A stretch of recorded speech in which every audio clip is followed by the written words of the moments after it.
இன்றைய தலைப்பு செய்திகள். காங்கிரஸ் கட்சிக்கு 2, எஸ்பி வேலுமணி தரப்புக்கு 5. அடுத்த 3 நாட்களில் தமிழக அமைச்சரவை விரிவாக்கம். முதல்வர் விஜய் தலைமையிலான தமிழக அமைச்சரவையில் காங்கிரஸ் மற்றும் அதிமுக சேர்க்கப்பட உள்ளதாக தகவல் வெளியாகியிருக்கிறது. காங்கிரஸ் கட்சிக்கு 2 அமைச்சரவையும் அதிமுக எஸ்பி வேலுமணி தரப்புக்கு 5 அமைச்சரவையும் ஒதுக்க விஜய் முடிவு எடுத்துள்ளதாக சொல்லப்படுகிறது. தமிழக முதல்வராக விஜய் மே 10ஆம் தேதி பதவியேற்றார். அவருடன் தேவக சார்பாக 9 பேர் அமைச்சர்களாக பதவியேற்றுக் கொண்டனர். சுமார் ஒரு வாரமாக அவர்களுக்கு லாகா ஒதுக்கப்படாமல் இருந்தது. இன்று தேவகவின் 9 அமைச்சர்களுக்கும் லாகா ஒதுக்கீடு செய்யப்பட்டுள்ளது. நிதி நிர்வாகம், கனிம வளம், பொதுப்பணி, சுகாதாரம், பள்ளிக்கல்வி, பொதுத்துறை உள்ளிட்டவை ஒதுக்கீடு செய்யப்பட்டுள்ளன. ஆனால் முக்கிய துறையான பத்திரப்பதிவு, போக்குவரத்து, இந்து சமய அறநிலைத்துறை, வீட்டு வசதி, உயர்கல்வி, கூட்டுறவு உள்ளிட்ட துறைகளுக்கும் அமைச்சர்கள் நியமனம் செய்யப்படவில்லை.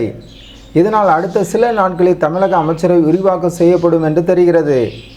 அதற்கான பணிகளை முதல்வர் விஜய் திட்டமிட்டு வருவதாக சொல்லப்படுகிறது.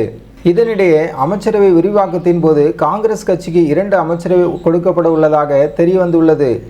ஏற்கனவே காங்கிரஸ் எம்பி மாணிக்கம் தாகூர் 2 அமைச்சரவை காங்கிரஸ் கட்சிக்கு கிடைக்கப் போவதாக கூறியிருந்தார். அதேபோல் அதிமுகவில் எஸ்பி வேலுமணி தரப்புக்கு 5 அமைச்சரவை ஒதுக்கப்பட இருப்பதாகவும் சொல்லப்படுகிறது. நம்பிக்கை தீர்மானத்தின் போது தேவக அரசுக்கு அதிமுக தரப்பில் எஸ்பி வேலுமணி, சி.வி. சண்முகம் தலைமையிலான 25 எம்எல்ஏக்கள் ஆதரவு தெரிவித்திருந்தனர்.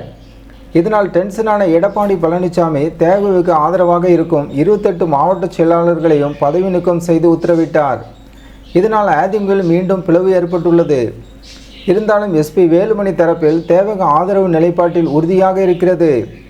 கே.சி. வீரமணியும் அதிமுக தரப்புக்கு தேவக அமைச்சரவை கொடுப்பதாக பேச்சுவார்த்தை நடத்தியதை உறுதி செய்திருக்கிறார்.